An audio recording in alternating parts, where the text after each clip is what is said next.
తెలంగాణకు బీళ్లతోని పూర్తి స్థాయిలో ఆనాడు ఎండిపోయిన తెలంగాణకు మాగాణంగా మార్చడానికి లక్షల ఎకరాలకు నీళ్లు ఇవ్వడానికి కేసీఆర్ గారి నాయకత్వంలో 10 ఏళ్ల పాటు జరిగిన ఒక భగీరథ ప్రయత్నంలో భాగమే కాళేశ్వరం ప్రాజెక్టు. కాళేశ్వరం అంటే ఆషామాషి ప్రాజెక్టు కాదు, ఒక భగీరథ ప్రయత్నం. తెలంగాణలో కేవలం 4 ఏళ్ల కాలంలోనే మరి 45 లక్షల ఎకరాలకు నీళ్లు ఇచ్చే ఒక అద్భుతమైన ప్రాజెక్టు నిర్మాణం చేస్తే అందులో 100 అంకాలుంటే 100 కంపోనెంట్లుంటే ఒక్క బ్యారేజీలో 2 పిల్లర్లకు, అది కూడా ఈ కాంగ్రెస్ విధవులు చేసిన పని అనేది నాకు ఈ రోజు కూడా బలమైన నమ్మకం.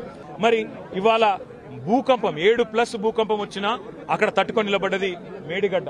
అట్లాంటి మేడిగడ్డను, అట్లాంటి కాళేశ్వరాన్ని చిల్లర రాజకీయాల కోసం రైతుల ప్రయోజనాలు పక్కకు పెట్టి, రాష్ట్ర ప్రయోజనాలు పక్కకు పెట్టి, రాజకీయ ప్రయోజనాలే ముఖ్యంగా కాంగ్రెస్ బీజేపీ ఆడుతున్న చిల్లర నాటకానికి తెరదించే రోజు ఈ రోజే కాబోతున్నది. కేసీఆర్ గారు అన్ని కూడా స్పష్టంగా కమిషన్ ముందు ఏ రకంగా ఈ నిర్ణయాలు జరిగినాయనేది ప్రజాస్వామ్యబద్దంగా చెప్తారు.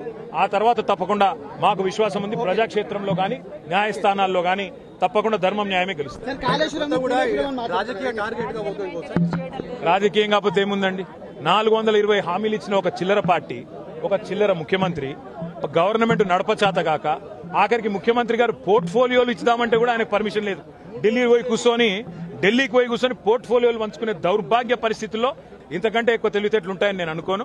కాళేశ్వరమే కాదు, ఇంకా ఎన్ని కుట్రలు చేసినా, ఎన్ని కేసులు పెట్టినా, ఎన్ని కథలు పడ్డా ముఖ్యమంత్రి గారికి నేను ఒకటే గుర్తు చేస్తా ఉన్నా, నీ 420 హామీలు, నీ 6 గ్యారంటీల నుంచి ప్రజల దృష్టిని మరల్చాలని ప్రయత్నం చేసినా మల్ల నీయం ప్రజల తరపున అడుగుతూనే ఉంటాం. నువ్వెన్ని రకాలుగా వేధించినా నిన్ను వదిలిపెట్టాం, నీ కాంగ్రెస్ పార్టీని బొందబెట్టేదాకా వెంటాడుతూనే ఉంటాం. కేసీఆర్ గారు తెలంగాణ చరిత్ర. కేసీఆర్ ను ఇవాళ పిలిచి అది కూడా ఇరిగేషన్ గురించి మాట్లాడటము అంటే ఇది హనుమంతుడి ముందు కుప్పిగంతులు లాంటివి. ఎందుకంటే కేసీఆర్ గారికి ఉన్నంత క్షుణ్ణమైన అవగాహన, వాగులు, వంకలు, నదులు, చెరువులు, వీటి గురించి, ఇరిగేషన్ రంగం గురించి కేసీఆర్ కు ఉన్నంత అవగాహన బహుశా భారతదేశంలోనే ఈరోజు సమకాలీన రాజకీయాల్లో ఏ రాజకీయ నాయకుడు కూడా ఉండదు. మరి అట్లాంటిది కేసీఆర్ గారిని పిలిచి లేదు అడుగుతామంటే హనుమంతుడి ముందు కుప్పిగంతులే అవుతుంది. ముమ్మాటికి నిజాలు అల్టిమేట్ గా తేల్తాయి, ధర్మము న్యాయమే గెలుస్తుంది. అల్టిమేట్ గా కేసీఆర్ గారి పేరు చరిత్రలో సువర్ణాక్షరాలతో తెలంగాణను సాధించిన నాయకుడిగా, తెలంగాణను సస్యశ్యామలం చేసిన నాయకుడిగా చరిత్రలో సువర్ణాక్షరాలతో లిఖించబడుతుంది.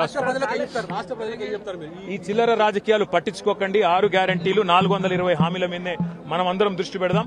ఖచ్చితంగా రేవంత్ రెడ్డిని, కాంగ్రెస్ పార్టీని తొందరలోనే ఈ చిల్లర రాజకీయాలు అన్ని ముగిసిన తర్వాత ప్రజాక్షేత్రంలో బట్టలిప్పి నించోబెట్టే విధంగా కార్యాచరణ ఉంటది.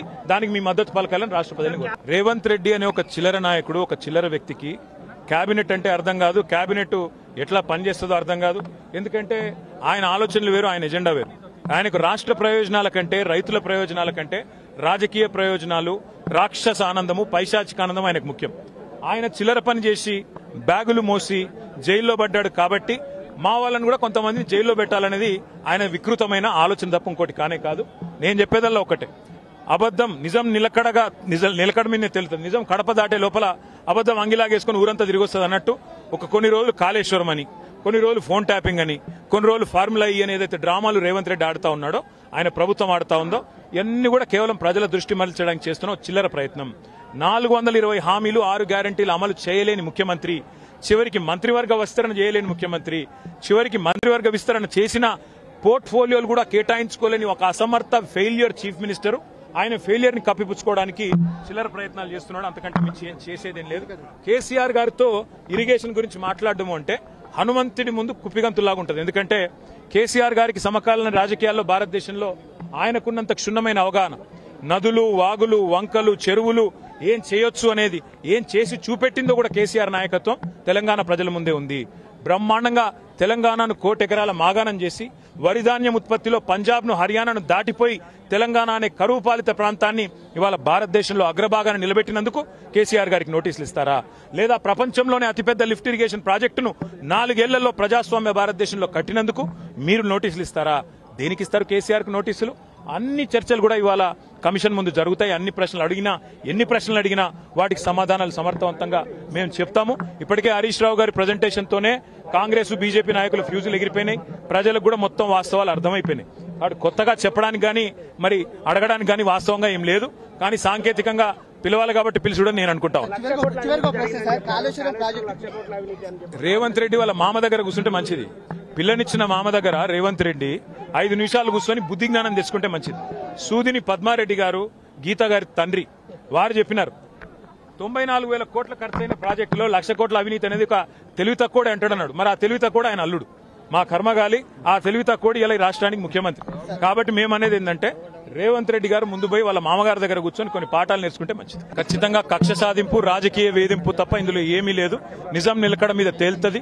ముమ్మాటికి అల్టిమేట్ గా ప్రజాక్షేత్రంలో, న్యాయస్థానాల్లో ఎక్కడెక్కడైతే ఇవాళ ఈ విచారణను, ఈ వేధింపులను ప్రజలు గమనిస్తున్నారో, 1 కోటి ఎకరాల మాగాణం చేసి పంజాబ్ ను, హర్యానాను దాటే విధంగా తెలంగాణలో వ్యవసాయ ఉత్పత్తి పెంచిన కేసీఆర్ గారి మీద వేధింపుకు పాల్పడితే తప్పకుండా ప్రజాక్షేత్రంలో ప్రజలే బుద్ధి చెప్తారు.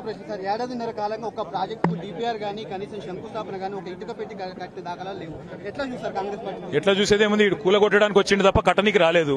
ఈ పేదల ఇండ్లు కూలగొట్టడం, ఇట్లాంటి ప్రాజెక్టులు కూలగొట్టడం, విధ్వంసకరమైన ఆలోచనలు, రాజకీయ వేధింపులు, కక్ష సాధింపు తప్ప ఈ సన్నాసికి ఏమీ చేత కాదని అర్థమవుతా ఉంది. అందులో అర్థం కాకపోవడానికి 100 జన్మలెత్తినా రేవంత్ రెడ్డి అనే చిల్లరగానికి కేసీఆర్ గొప్పతనం అర్థం కాదు. రేవంత్ రెడ్డి గురువు, ఆయన జేజమ్మతోనే కొట్లాడినోడు కేసీఆర్. ఆ జేజమ్మని ఇక్కడి నుంచి తరిమేసినోడే కేసీఆర్. కాబట్టి రేవంత్ రెడ్డి అనే చిల్లరగాడు ఏం మాట్లాడినా, ఆయన చిల్లర ప్రభుత్వం ఏం చేసినా కేసీఆర్ ఎంటిక కూడా పీకలేరు.